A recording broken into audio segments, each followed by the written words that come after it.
con lo de las momias de Nazca, había una que sí tenía una figura más humanoide, de hecho tenía como la misma estatura. Y ustedes dirán, pero es que eso no pertenece a los humanos. Les voy a contar algo, muchachos. Resulta que en México, y eso no pasó solamente en México, sino en otras culturas, allá por esos lados de Chichén Itzá, que Chichén Itzá se lo recomiendo, es muy bonito. Resulta que estas culturas tenían que mantener la imagen del emperador. Como en prácticamente cualquier sistema político, están quienes gobiernan y quienes son gobernados. Pues ellos no eran la excepción. Pero para que la gente se dejara gobernar, tenían que meterles algo en la cabeza. ¿Qué era ese algo? Primero, la religión ayudaba mucho al tema porque la religión infunde miedo y el miedo a su vez permite controlar a las personas o a las masas. Y lo segundo, que el emperador no era humano, era hijo de los dioses. Ahora, ¿cómo creaban esta ilusión y cómo le hacían creer a la población que esto era verdad para que se dejaran mandar de este tipo de personas? Porque esto era como una especie de oligarquía, ¿no? O sea, era el hijo del hijo del hijo del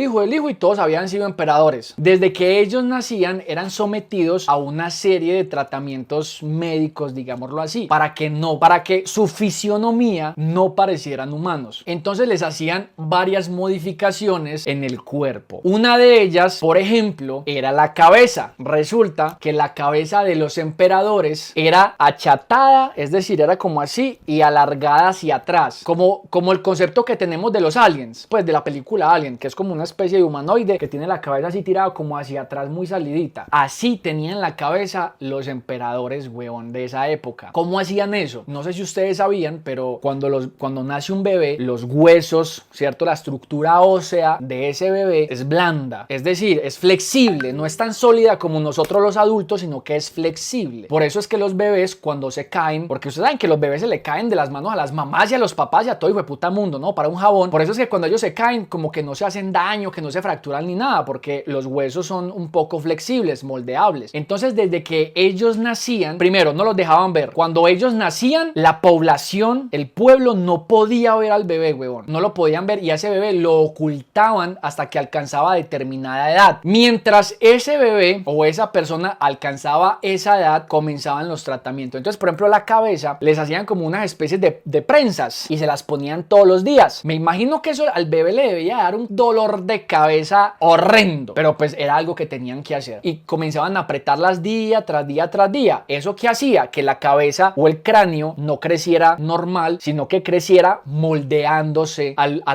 las presas que le estaban haciendo, huevón. Por eso el cráneo terminaba estando alargado. Les hacían, por ejemplo, cortes, les hacían cortecitos, así como esos tatuajes que llaman escarificaciones, creo que es el término técnico. Les hacían escarificaciones, por ejemplo, en la cara. Y cuando esa persona alcanzaba cierta edad, supongamos los 16 años, yo no recuerdo cuántos años, pero eso es hipotéticamente, cuando alcanzaba los 16 años, por ejemplo, lo mostraban al pueblo en un ritual.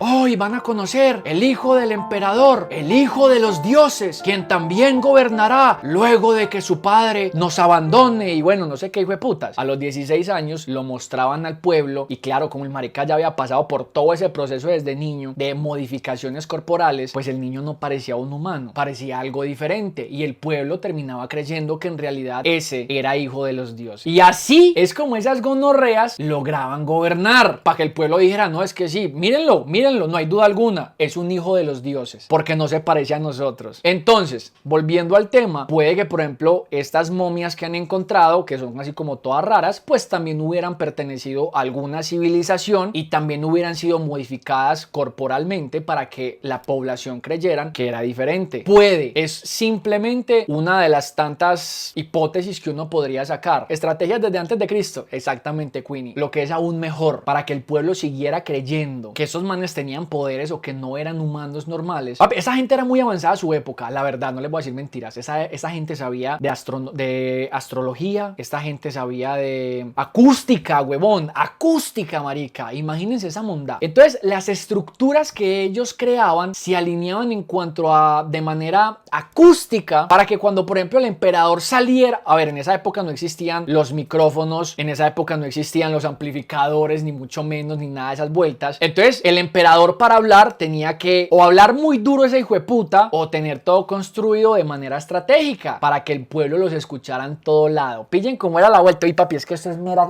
Si usted alguna vez puede ir a México, tiene la oportunidad de conocer conocer alguna de las pirámides. Chichén Itzá, allá hay como 3 o 4 lugares de pirámides. Chichén Itzá, que es la que está reconocida como una de las maravillas del mundo. Teotihuacán también es muy bonito y es prácticamente lo mismo. Y hay otra que no recuerdo el nombre, que esas pirámides de hecho están en medio del bosque. Es muy bonito, la verdad. Entonces resulta que el pueblo estaba construido de manera estratégicamente acústica para que cuando el emperador desde cierto punto hablara duro, su voz se escuchara en todos lados. Papi, es que la gente era muy inteligente, gonorrea. Entonces el emperador, por ejemplo, salía y se parchaba, no sé, un ejemplo, en la punta de la pirámide, o no sé, en un balconcito que tuviera. Y el man hablaba duro, obviamente, pues tampoco tenía que hablar pasito, pero hablaba duro. Y se escuchaba en todo el pueblo, huevón. En todo el pueblo, huevón. Porque estaba construido de una manera acústica tan hijueputa que las ondas de sonido rebotaban para que todo el mundo los escuchara, marica.